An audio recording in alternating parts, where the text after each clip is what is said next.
आम आदमी पार्टी की प्राथमिकताएं सही हैं। मेरे पास कुछ आंकड़े हैं जो मैं दिखाना चाहता हूं, आपको तो पता ही है, जो लोग यहां बैठे हैं वो देखें। यह है आम आदमी पार्टी का हाल के जो विधानसभा चुनाव थे उसमें क्या ट्रैक रिकॉर्ड था। और अगर हम देखें तो जो नोटा से खराब स्थिति है आप लोगों की, ये देखिए, मध्य प्रदेश में 66 उम्मीदवार थे, जीता कोई नहीं।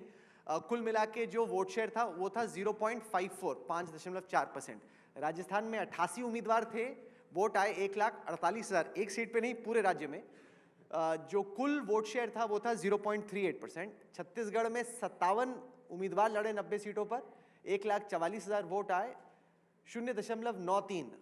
मिजोरम में 4 लड़े, 615 वोट आए, 0.09। ये सर आपका ट्रैक रिकॉर्ड है हाल के विधानसभा चुनावों का। आपको ये लग रहा था कि बीजेपी को मात देने वाली, मतलब आपकी बातें सुनो तो वो बड़ी बड़ी लगती हैं कि आप बीजेपी को किसी तरीके से हरा देगी। ये तो मिजोरम में 615 वोट, छत्तीसगढ़ में 1,44,000, राजस्थान में 1,48,000। ये क्या हो रहा है? क्या आपका जो प्रॉमिस था वो नहीं पहुंच रहा? क्लियरली क्यों हो रहा है ये? भारतीय जनता पार्टी एक 5-7 दशक के जनसंघ के इतिहास के बाद जब जन्मी तो उसे अपना पहला राज्य जीतने में 10 साल लगे थे। आम आदमी पार्टी को बने अभी 10 साल हुए हैं और 10 साल के भीतर हमारी 2 राज्यों में सरकार है, 11 सांसद हैं, अनगिनत विधायक हैं और India's fastest growing political startup के नाम से जानी जाती है। बहुत बार चुनाव लड़ने के लिए, लड़ाई मुस्तैदी से लड़ने के लिए इलेक्शन लड़ा जाता है, बहुत बार सरकार बनाने के लिए लड़ा जाता है, बहुत बार संगठन बनाने के लिए लड़ा जाता है। लेकिन क्योंकि आपने इन चारों राज्यों की बात करी, मैं आपको ये बता दूं कि इन चारों राज्यों में अगर बतौर इंडिया गठबंधन चुनाव लड़ा जाता तो हो सकता है स्थिति कुछ अलग होती। और दूसरी चीज जो आज भारतीय जनता पार्टी बड़े खुशी से लड्डू बांट रही है और कह रही है 2024 का चुनाव समाप्त हो गया, अब तो हम जीत ही गए क्योंकि हमने इन 3 राज्यों में जीत दर्ज करा ली। मैं आपको कुछ आंकड़े बताना चाहूंगा। 4 बड़े राज्यों में चुनाव हुए, मध्य प्रदेश, छत्तीसगढ़, राजस्थान, तेलंगाना। इन चारों राज्यों में कुल मिलाकर 11 करोड़ लोगों ने वोट डाला। ध्यान से सुनिएगा मेरी बात। इन 4 बड़े राज्यों में कुल मिलाकर इस विधानसभा चुनाव में 11 करोड़ लोगों ने वोट डाला। उस 11 करोड़ मतदाताओं के वोटों की अगर गिनती करी जाए तो उसमें से 4 करोड़ 80 लाख वोट भाजपा को पड़े और 4 करोड़ 90 लाख वोट कांग्रेस को पड़े। यहां इसका मतलब यह हुआ कि कांग्रेस को भाजपा से 10 लाख ज्यादा वोट मिले। कहने का मतलब तेलंगाना के वोट आप जोड़ रहे हो? मैं बता रहा हूं, क्यों ना जोड़ें? तो 5 राज्यों के चुनाव देखेंगे। जब अकाउंटेंट नेता बन जाए तो जो आपके जो डेटा की अंडरस्टैंडिंग है उसको आप मिसयूज करके कुछ भी बनाए थे। बात करने दे। तेलंगाना का वोट आप यहाँ जोड़ रहे हैं। क्यों ना जोड़ूं?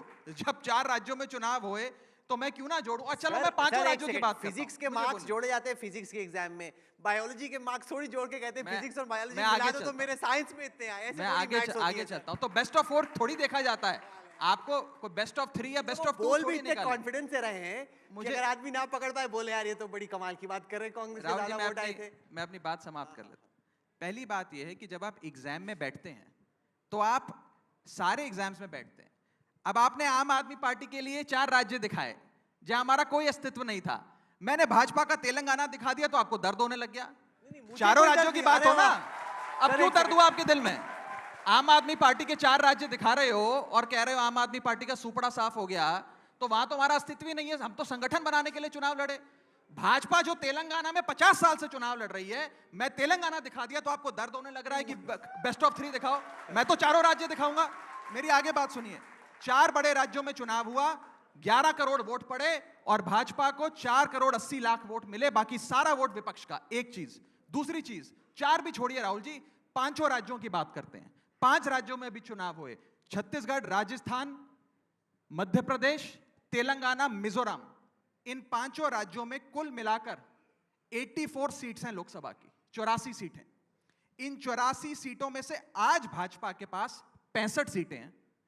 लेकिन अगर 2023 के चुनाव के वोट को आप लोकसभा के सीट्स पे एक्सट्रैपोलेट करें, लोकसभा के नजरिए से देखें, यानी कि आज जितना भाजपा को वोट मिला इतना ही 2024 में इन 5 राज्यों में मिले, तो भाजपा की सीटें 65 से गिरकर 50 पे आ जाएंगी। यानी कि 15 सीटों का नुकसान भाजपा को होते हुए नजर आ रहा है इन नतीजों के मुताबिक भी।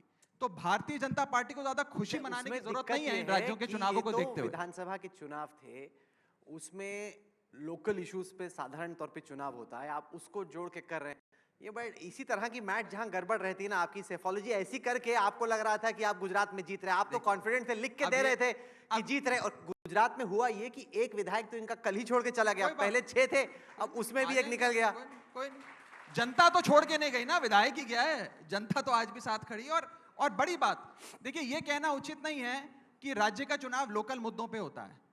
जब भाजपा जीत जाती है तो कहते हैं प्रधानमंत्री के नाम पे जीती, जब मैं कोई दूसरे आंकड़े दिखाता हूं तो कहते हैं राज्य का चुनाव तो लोकल स्तर पे होता है। ये बात नहीं। और दूसरी बात मैं आपको बताना चाहूंगा, 2018 में ये तीनों राज्य भाजपा हार गई थी, लेकिन 19 में भाजपा की सरकार बन गई। 2003 में ये तीनों राज्य भाजपा हार गई थी, कांग्रेस की सरकार बन गई। तो फिर 23 में तीनों राज्य भाजपा जीत गई। उस लॉजिक के हिसाब से भी 24 का चुनाव भाजपा को हारना चाहिए।